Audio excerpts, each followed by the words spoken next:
Also in your health, it's not your usual animal bite. A teenager was bitten by a horse, and she didn't know how serious it was until she got to the hospital. News 8's Jim Mertens tells us about the unique reconstructive surgery. Riding horses has been a passion for Valeria Romero.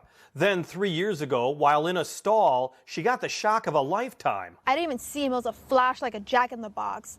He got me. Valeria didn't know she was bitten by a horse until an ER nurse told her part of her nose was gone. What do you say to that? Like a part of my face was missing. Luckily, Dr. Joshua Lampert, who specializes in nasal tip reconstruction, was on call that day. Dr. Lampert rebuilt Valeria's nose using a unique procedure called the forehead flap. I use tissue from her forehead based off an artery that comes out of the eye socket right here, and I brought that down. The tissue is left connected to the artery for 2 months, allowing blood supply to grow.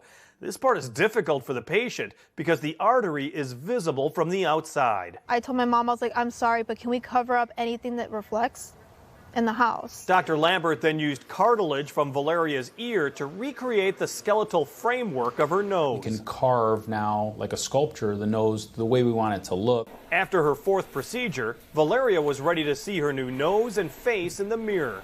I was like, that's my face. It was so... it was so weird. Now studying photography in college, Valeria looks forward to riding again one day. It's like when a surfer gets attacked by, like it gets bitten by a shark and they go right back into the water. Or for Valeria, literally getting back on the horse. Valeria says even though the process was a lot to go through, it was worth it.